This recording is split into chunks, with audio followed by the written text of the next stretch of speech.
छात्रों, मैं डॉक्टर अनिल ठाकुर, अरसस विभाग, एस कॉलेज देवघर। आज हम इस वीडियो में देखेंगे, इस क्लास में हम देखेंगे कि सहकारी कृषि की कौन कौन सी समस्याएं हैं और इस समस्या को कैसे दूर किया जा सकता है या इसके कौन कौन से दूर करने के उपाय हो सकता है। Causes of slow progress of cooperative farming and suggestions to remove difficulties of cooperative farming. तो हम इसके काउज को भी, कारण को भी देखेंगे और इसकी जो डिफिकल्टीज है उसको कैसे रिमूव किया जा सकता है, इसके क्या सजेशन हो सकते हैं, इसको भी हम लोग देखेंगे। तो छात्रों, सबसे पहले हम थोड़ा सा देखें, ऐसे आपने पिछली क्लास में आपने इसको देखा है कि सहकारिता है क्या। सहकारी कृषि वास्तव में उस व्यवस्था को कहते हैं जिसके तहत या जिस व्यवस्था में सभी किसान प्रत्यक्ष या अप्रत्यक्ष रूप से भूमि के मालिक बने हुए रहते हैं। स्वामित्व बरकरार रहता है, लेकिन कृषि कार्य मिलजुल कर करते हैं और उससे जो आय की प्राप्ति होती है, आमदनी प्राप्त होता है, उसको फिर अपने स्वामित्व के हिसाब से अपने खेतों के रकबा अर्थात खेतों के आकार के हिसाब से उसको पुनः बांट लेते हैं। इस व्यवस्था में आपने देखा इसके बहुत सारे महत्व हैं, इसके काफी फायदे हैं, इसको आपने पिछली क्लास में देखा। लेकिन इस क्लास में आप देखेंगे कि इस व्यवस्था की क्या क्या खामियां हैं, क्या डिमेरिट्स हैं, क्या दोष हैं। तो चलिए हम लोग इसके पहले दोष को देखते हैं या इसकी प्रगति में कौन सा तत्व बाधक है, उस बाधक तत्व को देखते हैं। तो सबसे पहला बाधक तत्व है अनुपस्थित भू स्वामित्वों की सदस्यता। तो अनुपस्थित भू स्वामित्वों की सदस्यता का मतलब यहाँ यह है कि जब समिति बनाई जाती है तो उस समिति में सारे सदस्य उपस्थित नहीं होते हैं। कुछ ऐसे भी सदस्य होते हैं जो उसमें उपस्थित नहीं होते हैं। तो जब वो उपस्थित ही नहीं होता है तो उसका ना तो फिजिकल कंट्रीब्यूशन हो पाता है, सहयोग हो पाता है, और ना ही अन्य सहयोग। तो जो सहकारी समिति का जो लक्ष्य, वो लक्ष्य तक समिति नहीं पहुंच पाता है। इसीलिए यह पहला कारण है कि जो भूस्वामित्व है, भूस्वामी है, वो अनुपस्थित न रहे। लेकिन हम देखते हैं कि इस समिति के जो भूस्वामित्व होते हैं, जो मालिक होते हैं, जो इसके सदस्य होते हैं, वो प्रायः अनुपस्थित होते हैं, चाहे जिस कारण से भी हो। दूसरा है भूमिपतियों और महाजनों का आधिक्य। कहते हैं ये जो समिति बनाई जाती है, और व्यवहार में आजकल खास करके आप देखेंगे भी तो आपको मिल जाएगा कि इसमें किसान जो होते हैं वो कम होते भी तो उसका कोई खास महत्व नहीं, वो अनजान रहते हैं, उसको बहुत सारी चीज को पता ही नहीं होता उसे।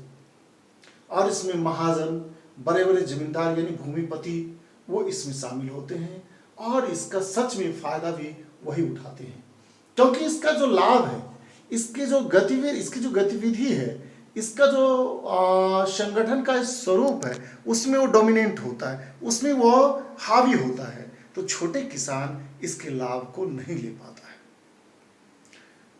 तीसरा है कि घटिया भूमि। छात्रों, हम लोगों के यहाँ जो भूमि की क्वालिटी है वो भी बेहतर नहीं है, जितना बेहतर होना चाहिए उतना बेहतर नहीं। तो घटिया भूमि भी सहकारी व्यवस्था के प्रगति में एक महत्वपूर्ण बाधक है। उसके बाद सदस्यता का परित्याग। आप देखेंगे कि खासकर ग्रामीण जीवन में आप देखें, ग्रामीण जीवन में आप जब देखते हैं तो आप पाते हैं कि वैमनस्य ये पाया जाता है, दिखता है वैमनस्य। एक दूसरे में जो बोलचाल की भावना, वो गांव की पहली जो परिपाटी थी, पहली जो व्यवस्था थी, वो व्यवस्था नहीं रह गई।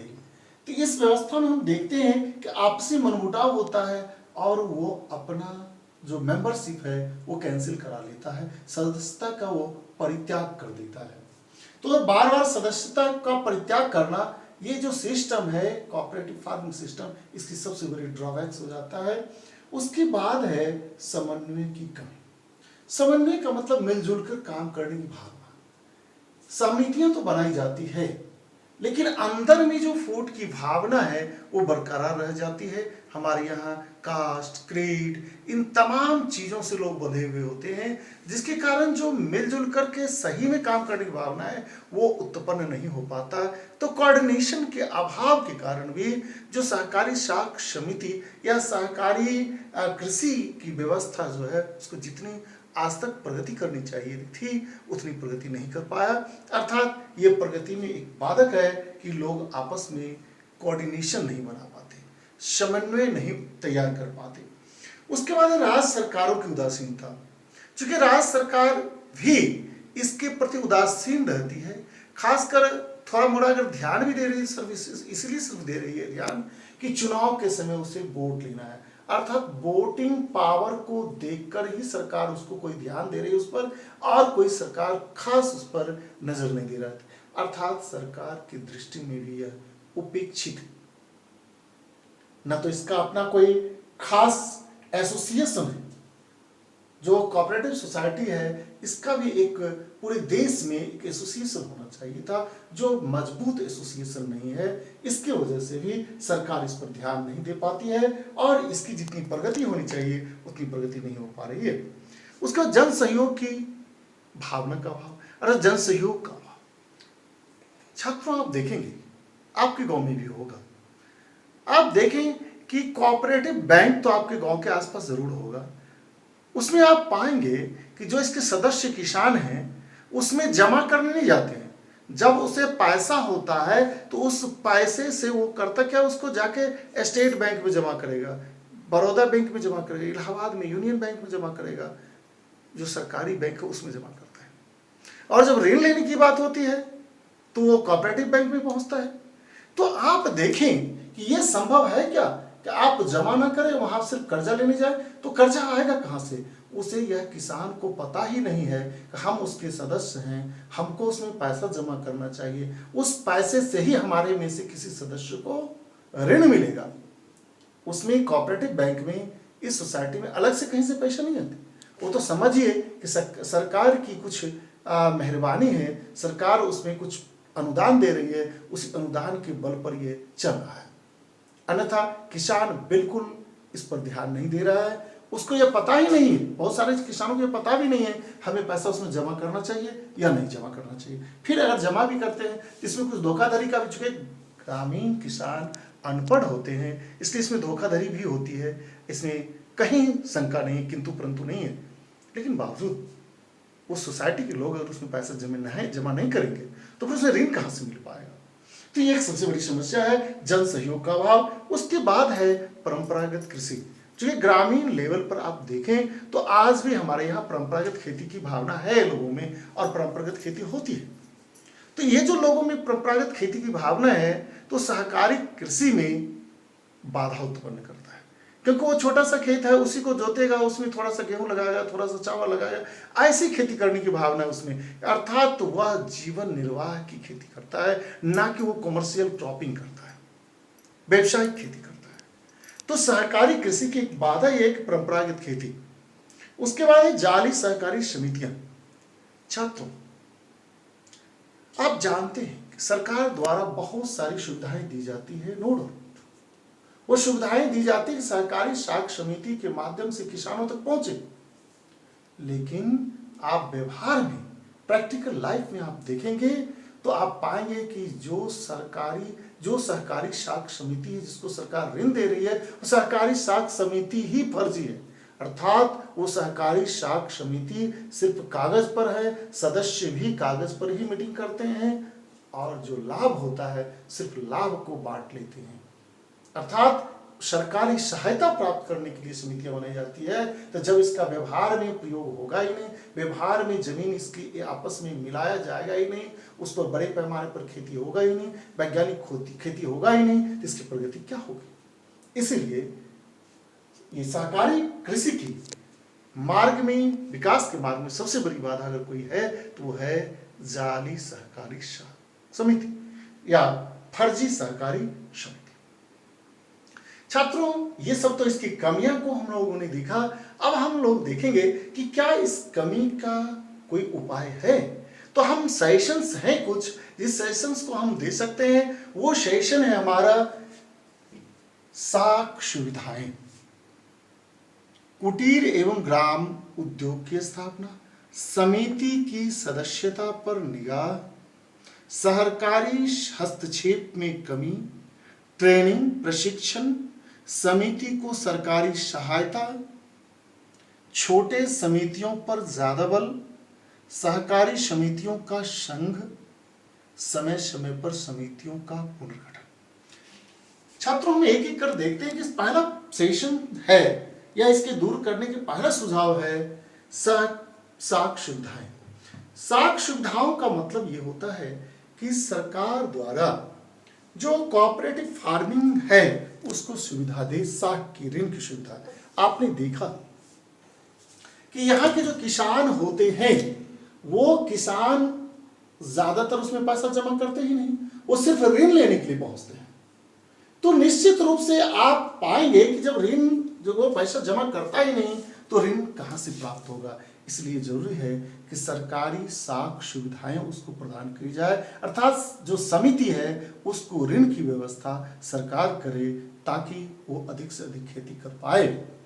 दूसरा है कि कुटीर एवं ग्रामीण उद्योगों की स्थापना। छात्रों, आप जानते हैं सहकारी कृषि तो मिलजुल कर खेती होती है, लेकिन उस खेती का सही मायने में फायदा तब होगा कि जो उसका प्रोडक्ट है उसका सेकेंडरी जो यूज है वो भी हो, अर्थात न सिर्फ वो मक्का बेचे बल्कि उससे वो तैयार करे फीड, उससे तैयार करे स्टार्च, उससे और बहुत सारे प्रोडक्ट्स तैयार करे। वो सिर्फ शुगर केन ना बेचे बल्कि उससे गुड़ बेचे, उससे मुकुंद दाना बना के बेचे। तो इसके लिए जरूरी है कि कॉटेज इंडस्ट्री हो और विलेज लेवल इंडस्ट्री हो। तो इसके लिए इसकी स्थापना पर सरकार जोर दे, इस पर सदस्य भी जोर दे, तब जाकर के सहकारी समिति बेहतर हो पाए, क्योंकि उसका एक सब्स्टिट्यूट हो पाएगा कि जो सहकारी समिति खेती में काम कर रहा है और जो रेस्ट टाइम बचता है वो इस पर काम करेगा। समिति की सदस्यता पर निगाह कि प्राय आपने देखा है कि समिति में जो सदस्य होते हैं उपस्थित होते हैं, कुछ ऐसे होते हैं जो उसमें महाजन घुस प्रवेश कर जाते हैं सदस्य बन करके, भूमिपति प्रवेश कर जाते हैं सदस्य बनकर, कहते तो सदस्य हैं लेकिन वो तो पूंजीपति है, उसका लाभ लेने वहां पहुंचा है। तो और ऐसे भी होते हैं जो जाली सहकारी समिति है। तो इन समितियों की जो सदस्यता होती है उस सदस्यता पर निगाह रखी जाए, एक कमेटी गठित की जाए जो उस पर निगाह रखे कि सही मायने वो सदस्य है या फर्जी। उसके बाद सरकारी हस्तक्षेप में कमी। सरकारी जो हस्तक्षेप है, इंटरफेरेंस, वो कम से कम हो। जो सहकारी साख समिति है उसको फ्रीली काम करने दे, उसको मुक्त रूप से काम करने दे, उस पर प्रतिबंध कम से कम लगाए ताकि वो अपना बेनिफिट खुद देख सके, अपने पैरों पर वो खड़ा हो सके। तो इसलिए जरूरी है कि सरकार का हस्तक्षेप, इंटरफेरेंस कम हो। पांचवा इसका उपाय यह है, इसके प्रगति को बढ़ाने का उपाय है प्रशिक्षण, ट्रेनिंग।